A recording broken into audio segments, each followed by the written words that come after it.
How connected do you feel right now to yourself, your kids, your community? In today's episode, and in honor of July's National Minority Mental Health Awareness Month and Social Wellness Month, I'm exploring how social wellness isn't just about friendship or family, but it's also about collective thriving. I'm going to talk about ways to foster connection at home and beyond.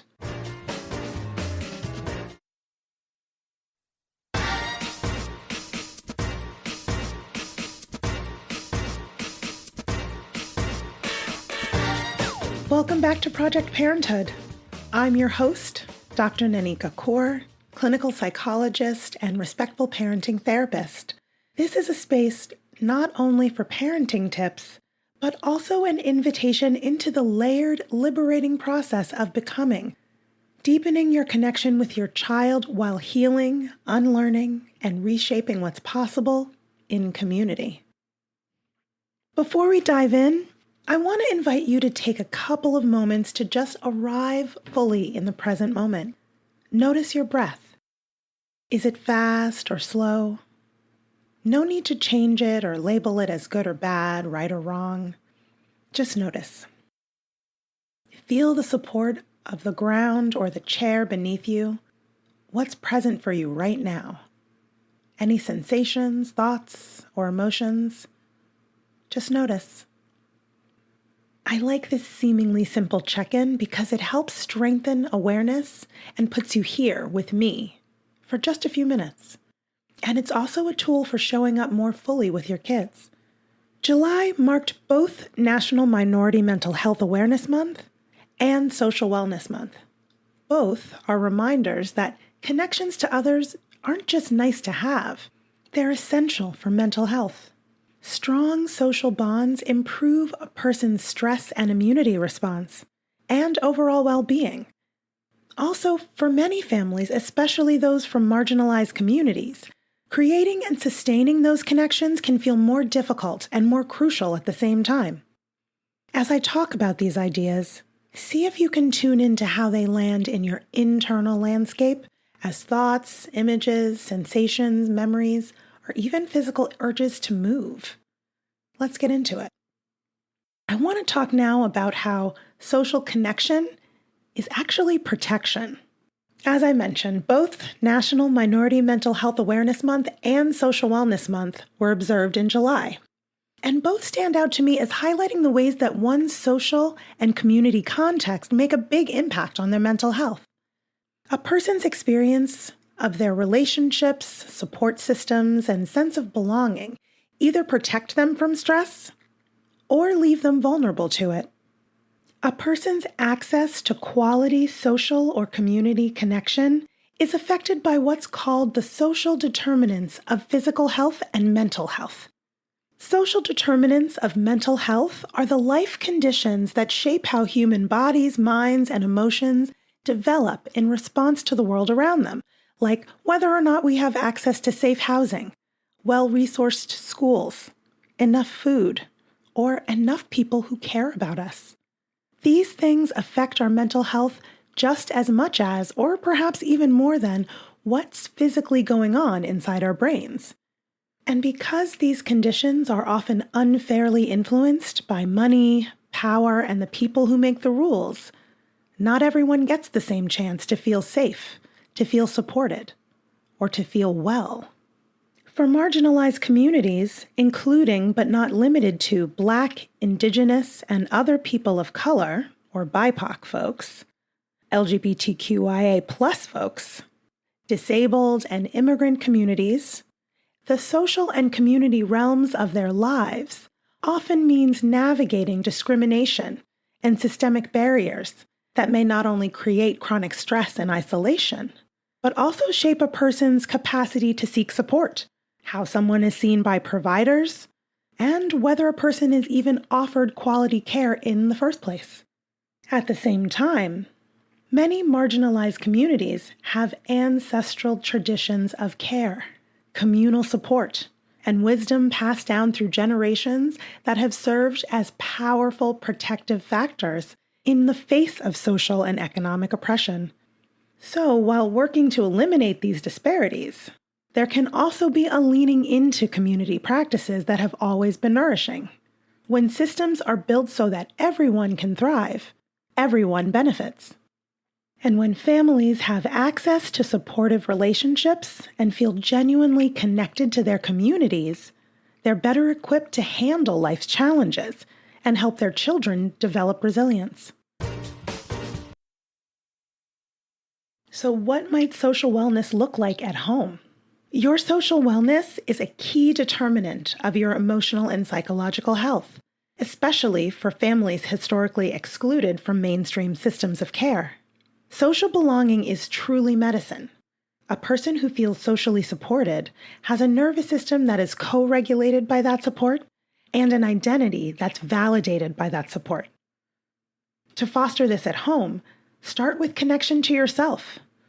Pause and reflect on your racial, ethnic, or cultural background. What cultural practices, traditions, family practices, or stories bring you grounding and strength? Intentionally weave these into your daily life in ways that feel replenishing. Think about ways you can cultivate connection with your partner if you have one. Infuse your day with small, loving interactions. Leave a post-it with a funny or loving message to your partner on the mirror. Bring them a cup of tea or ice water without being asked. These moments build a reservoir of connection that helps fortify the relationship. And don't forget to strengthen the connection with your children. Create a home where feelings can be shared openly. Instead of saying, "Stop that," try, "It seems like you're feeling frustrated. Let's talk about what's going on." Consciously set aside technology-free moments for playing, cooking, or just talking. Teach and model respectful disagreement. It's okay to have different perspectives, but it's also compassionate to make an intentional effort to deeply understand the other person's point of view, whether or not you agree with it. So let's talk about expanding your social circle. Social wellness extends beyond your immediate family. Strong social networks are protective and preventative when it comes to your mental health. Sometimes the most challenging part is just getting out there. Consider doing an annual social wellness assessment to check in with yourself regarding your current connections. First, map your existing support system, however small. Who helps you feel emotionally safe? Who could you text when things feel overwhelming? Identify spaces, online, spiritual, cultural, where the wholeness of who you are is reflected and validated. Nurture these existing bonds with a simple "thinking of you" text, or a shared meal, or an invitation to go for a walk. Next, consider where people gather in your community. Libraries, parks, cultural centers, or local cafes. Just showing up can plant the seeds of new relationships. Also, think about what you're passionate about. Joining a group centered on a shared interest, like gardening or a book club, makes connections feel natural. If the community you envision doesn't exist, you might be the one to help build it. Remember, community care, whether it's a coffee date or a phone call to check in on a dear friend, reduces isolation and reminds you that healing is a collective journey. As I conclude today's episode, I invite you to pause and turn your attention inward again. As you reflect on what you've heard today about fostering connection and community, notice what, if anything, stirred within you as you listened. Were there any images, thoughts, or memories that surfaced? Any body sensations, tightness, warmth, stillness? Perhaps certain questions emerged, or even a subtle urge to move or act. Any feelings, ease, resistance, curiosity, longing? There's no right or wrong response. No need to change or judge. Simply observe with curiosity what's present for you right now, allowing whatever has been stirred to be, just as it is. This kind of inner listening is part of how you can deepen connection to yourself. And from that place, you build more authentic connections with your children, partners, chosen family, and your community. Just notice what stays with you from this episode. Maybe it's one insight, one question, or one small next step. Whatever stays with you, remember that cultivating social wellness doesn't have to be a solo project. We're meant to do all this growing, grieving, and healing together. I hope you found this helpful. I'm so curious to know what you listeners want to learn about, what parenting questions are keeping you up at night, and what struggles are feeling overwhelming. Also, tell me who you might want me to interview on the show. Share your thoughts with me via Instagram at BKParents, that's BKPARENTS, or send an email to parenthood@quickanddirtytips.com. For me, this show is about community, collaboration, and collective care. So if you're feeling inspired, follow your impulse to connect with me, and I'll catch you next week. Project Parenthood is a Quick and Dirty Tips podcast. Our audio engineer for the show is Dan Firebend. Our director of podcasts is Holly Hutchings. Our advertising operations specialist is Morgan Christensen. And our marketing contractor is Nathaniel Hoops.